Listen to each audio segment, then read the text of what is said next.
So hello friends. So in my today's video I'm going to discuss a case. So here it is a case that an elderly male aged 74 years brought to the hospital because he had not passed urine for the past 24 hours and had severe pain in lower abdomen. On examination that there was a bulge in the pubic region due to the full urinary bladder. On catheterization he passed 1.5 liter urine and the pain was relieved.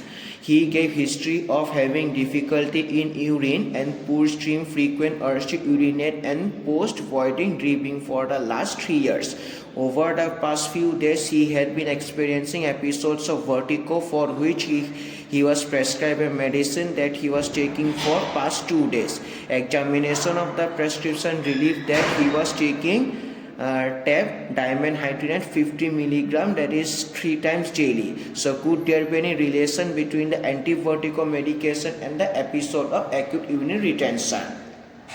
So friends, I am going to show that this acute urinary retention is due to the drug dimenhydrinate. I am going to show that, and this dimenhydrinate drug causes acute urinary retention as well as anti-vertigo, and so therefore that this makes a relation between the anti-vertigo medication and the episode of acute urinary retention. So I am going to tell you that is how this drug, that is dimenhydrinate, so here causes acute urinary retention. So first of all, that you should see that there are two muscles in the urinary bladder. What are the two muscles? Detrusor muscle and internal ureter sphincter muscle.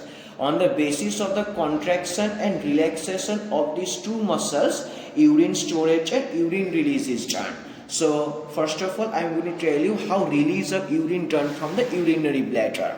So see that when the contraction of detrusor muscles and relaxation of internal ureter sphincter muscles done, so then urine release is done, and this urine release is under parasympathetic stimulation, that is parasympathetic stimulation, so here causes the urine release. So this is how urine release is done, and similarly how storage of urine is done.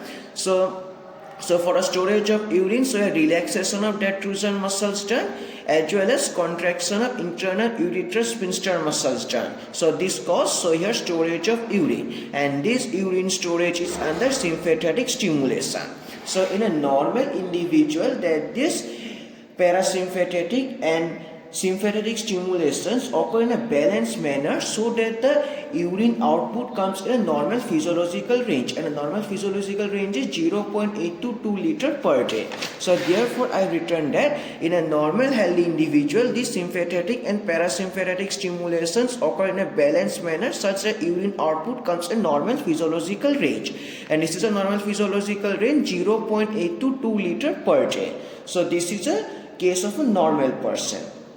But now, so let's come about a patient case. So as I've already mentioned that the patient uses dimenhydrinate drug. So now I'm going to tell you that how this dimenhydrinate drug causes acute urinary retention. So first of all, that you should know that this dimenhydrinate drug has sympathetic action on the smooth muscles of urinary bladder. So as I've already mentioned that this sympathetic stimulation, so here stimulates the urine storage as well as stimulates the urine storage. Now, and this dimenhydrinate drug also has inhibitory action on parasympathetic stimulation.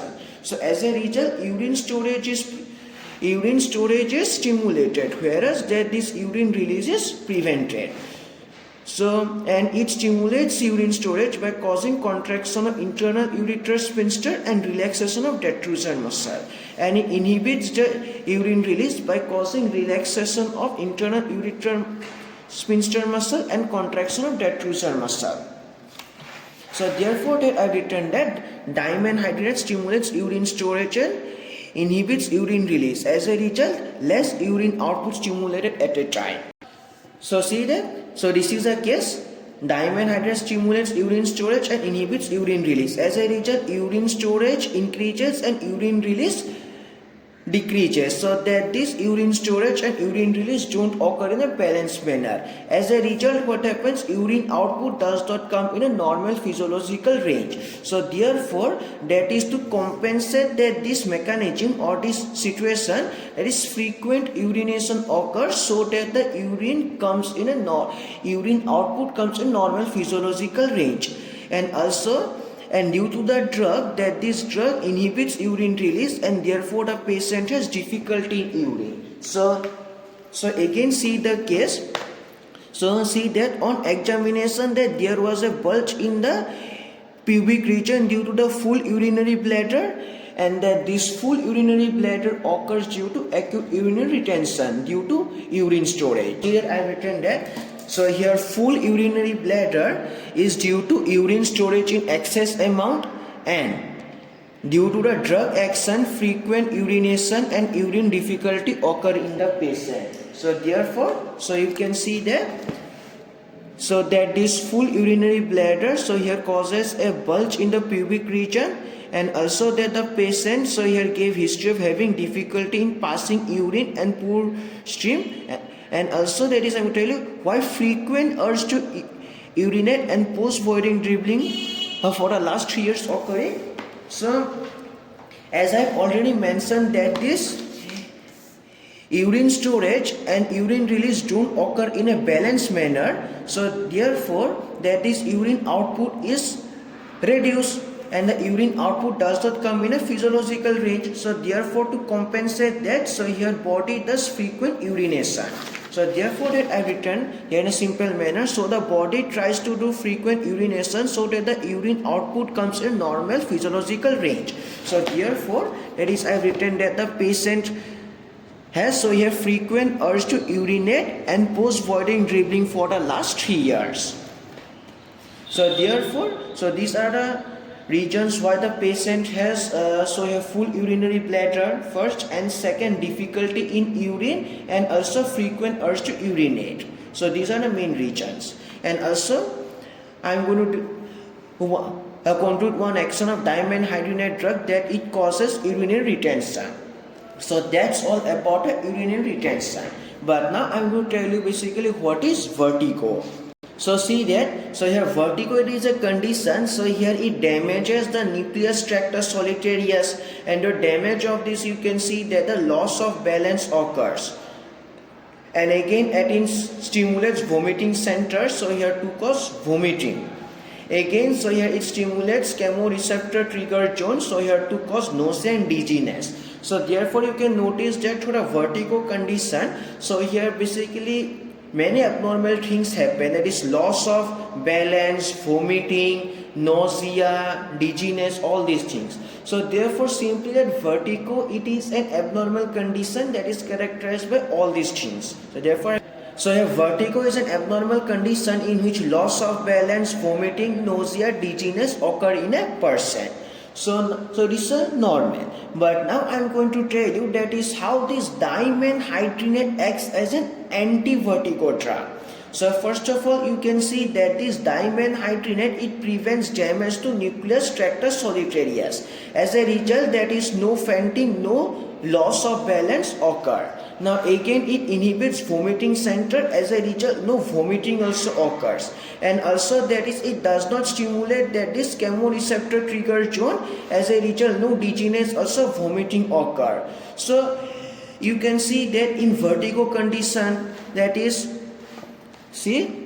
loss of balance, vomiting, nausea, dizziness occur. But that this dimenhydrinate drug, so here causes no loss of balance, no vomiting and no dizziness, and it prevents all these conditions. So therefore that dimenhydrinate has anti-vertigo action, as it prevents vomiting, nausea and dizziness. So therefore the second action is that to act as anti-vertigo medicine, that is second action of dimenhydrinate drug. And since dimenhydrinate has anti-vertigo action, so therefore that the patient prescribed a medicine that the patient was taking for past 2 days, and the examination or prescription revealed that he was taking their dimenhydrinate, so here 50 milligram 3 times daily. So therefore I can conclude that by using dimenhydrinate, that it causes anti-vertigo action, so it prevents vertigo, but it causes acute urinary retention, and due to acute urinary retention, the patient has difficulty in passing urine and has frequent urge to urinate, and also the patient has bulge in the pubic region due to a full urinary bladder. So therefore I written that dimenhydrinate has anti-vertigo action and it stimulates urine retention, and due to urine retention the following problems occur in the patient. So first one is the bulge in the pubic region due to full bladder, second difficulty in urine, and third frequent urge to urinate. And also, and all these complaints I have marked. So bulge in the pubic region due to urinary bladder, and second, the patient has difficulty in passing urine, and also the patient has frequent urge to urinate and post-voiding dripping for the last 3 years. So that's all about the case. So therefore that is dimenhydrinate. So here causes both anti-vertigo and also the episode of acute urinary retention.